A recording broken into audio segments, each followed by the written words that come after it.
So, what caused my lower back pain? What was the mechanism of injury? So, I'm going to do my best to try to figure out why. This is the same thing that I do with my patients.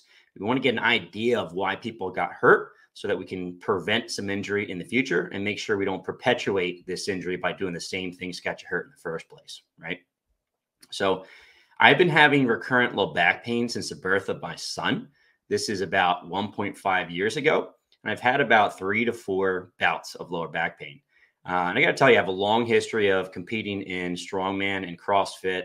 I was a pole vaulter in college at Rutgers University. And really, I had very little to no lower back pain. I had a few bouts here and there. I think if you're competing in strongman, it's impossible not to kind of tweak your back at least a little bit. But generally speaking, my back was very strong and I didn't have any trouble. And since the birth of my son, I've had several bouts of low back pain. So things change a little bit, right? So why is this?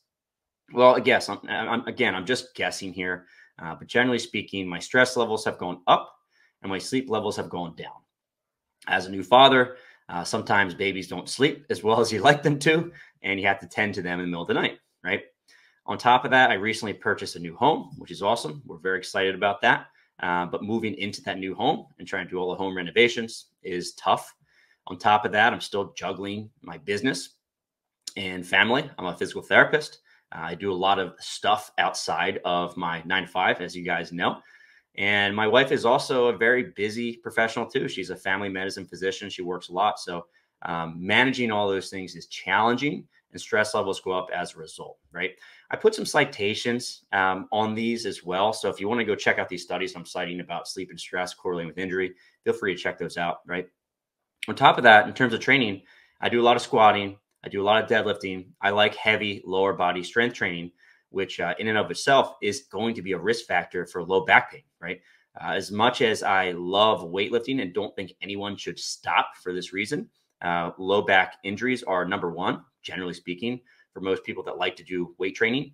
And squats and deadlifts tend to be the thing that create that as well as perpetuate that over the course of time. And I squat and deadlift every single week, right? So I think that's a risk factor for me. On top of that, my psychology plays into this.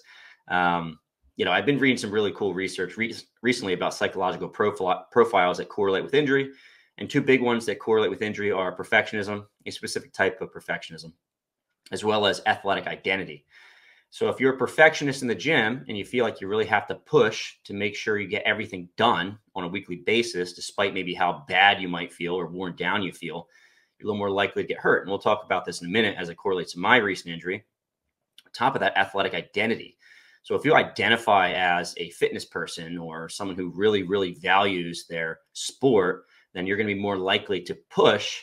And if you have an injury, if you have pain, to try to continue perpetuating this idea of being a strong, fit individual, right? Your sense of self-worth is wrapped up in being fit, strong, all those good things, right? And last piece that I think was really relevant for me was I had a smaller injury. So I had some soreness and it kind of led to a bigger injury.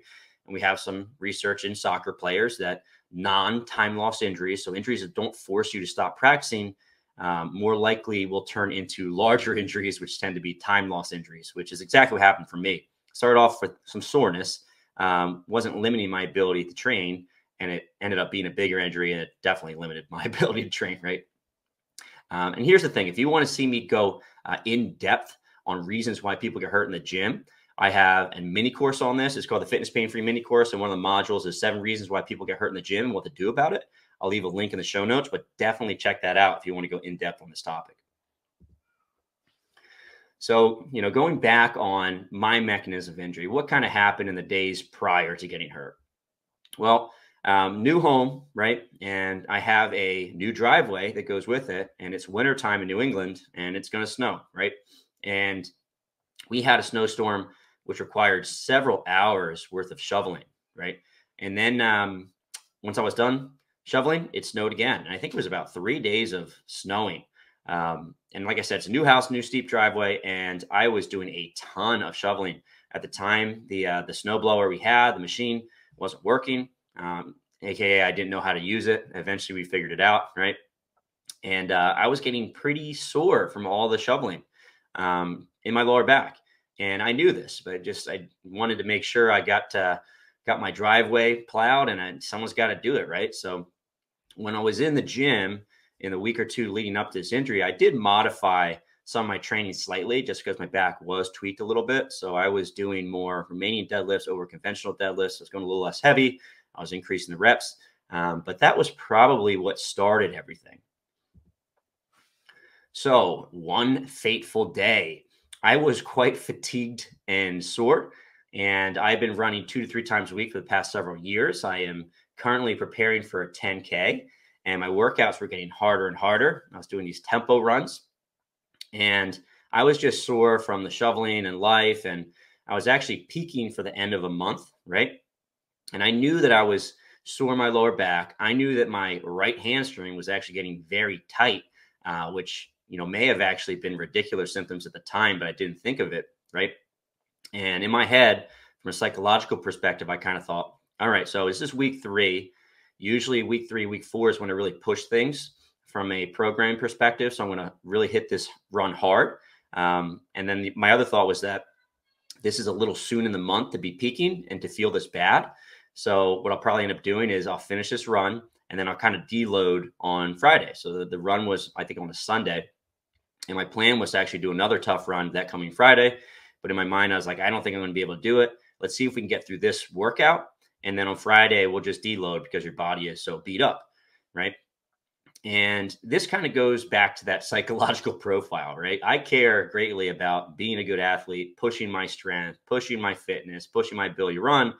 I think a lot of folks, if they felt as bad as I did, they would just bag it and just take it easier. This is kind of a funny story. I remember texting my coworker, Kevin, and saying, hey, buddy, my hamstring is killing me. I'm scared of this workout. What should I do? And it was more of a joke, right? Kevin's a runner. We run together, and we're both planning on doing this 10K together. He's like, you know what? You should probably take it easy, get on the treadmill, just do what you can, right? And I was like, nah, I'm going to go nuts. I'm going to finish this workout, right? And it was a joke, but it's funny because it's one of those do as I say, not as I do moments, right? Because if someone told me how bad they felt, I would say, hey, be careful, back off a little bit. I didn't follow that advice. I went full send that day, right? So when I did the run, I was sore and it was very challenging the entire time, right? One of the things that happens to me, especially on a treadmill, is that as a treadmill is going, once I get tired, I'm trying to hang on for, dear life.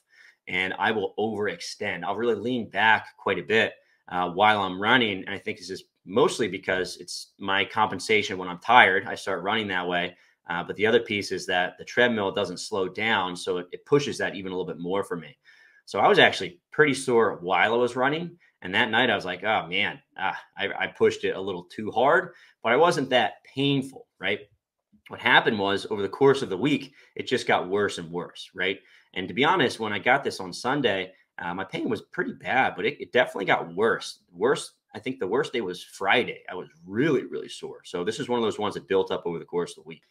So here's what I want you to do next, guys. If you enjoyed this video so far, I have an entire course. It's free. It's called the Fitness Pain-Free Mini Course. And we go over 3 lessons going to help you take a lot of this information that we went over so far and put it into practice. The first lecture is called Why We Need a Better System. So first and foremost, the way we treat fitness individuals, all right, athletic people in the gym from a physical therapy perspective is pretty much broke, okay? So we need a better system to serve the folks that are in the gym that get hurt, they want to get back to training, all right? Lecture number 2 is called 7 Reasons Why People Get Hurt in the Gym. And essentially, we have to know the reasons why people get hurt in the gym so we can keep them safe in the future, right? And when they get hurt, we have to know why and how to get them back to training in the gym. Okay, so a thorough understanding of this is very, very important. I actually have a really cool infographic that goes along with this lecture that you get for free as well. And lastly, we go over a case study of how to get someone out of pain and back to training. So these principles are all phenomenal, but we don't actually put it together and you don't understand how to create a program to get people back in the gym and keep them safe for the long term, then we lose, right? So I'll put a link in the show notes for this. It's a Fitness Pain-Free Mini Course. Definitely check this out.